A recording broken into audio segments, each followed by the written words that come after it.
Les mauvais esprits profitent d'un continuel examen de soi pour jeter celui qui le pratique dans un état constant d'accusation de soi et de désespoir. La victime alors se replie alors sur elle-même. Elle tombe dans l'impuissance et l'incrédulité. Dieu n'écrase jamais ses enfants. S'il les convainc de pécher, c'est pour leur montrer le remède. Les mauvais esprits poussent leurs victimes à se réfugier en elles-mêmes intérieurement. Dieu, au contraire, appelle les hommes à sortir d'eux-mêmes pour se réfugier en Christ. Quand le croyant s'examine à la lumière divine, l'homme spirituel alors examine et juge ses propres actions. Cet examen ne le conduit pas au désespoir, à la détresse que Satan aspire à le faire tomber. Il ne produit pas en lui un sentiment d'écrasement comme le monde des ténèbres désire. Car le désespoir, la dépression, la déprime, tout ce qui est découragement, c'est entrer dans les forces du mal. Lorsque l'homme croyant, fidèle,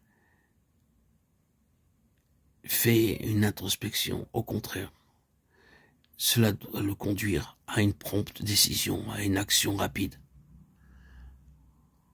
Il a alors la joyeuse assurance d'obtenir une parfaite délivrance de tous ceux qui ne supportent pas l'épreuve de la lumière, avec le secours du Saint-Esprit. La conviction de péché est produite par la lecture de la parole de Dieu ou par l'action du Saint-Esprit dans la conscience, particulièrement au moment de la prière. Cette conviction s'établit dans le calme, elle n'est ni vague ni confuse. Elle cesse aussitôt que la décision d'obéir à la parole est prise ou dès qu'il y a eu recours au sang de Christ. La véritable conviction de péché devient de plus en plus profonde à mesure que la lumière d'en haut pénètre davantage la conscience et la vie. La contrefaçon consiste en accusations qui viennent de l'extérieur. Elle frappe l'oreille ou se présente à la pensée de façon irritante, persistante. C'est souvent un discours confus, sans but précis. Ces accusations subsistent tant que les auteurs ne sont pas démasqués. La confession des péchés n'y change rien. La victime ne réussit pas à s'en affranchir.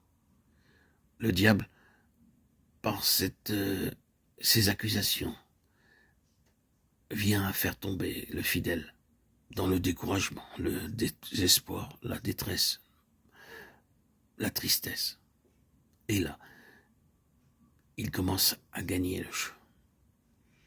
Le fidèle a beaucoup de difficultés de s'affranchir de ses sentiments, de ses émotions qui l'accablent.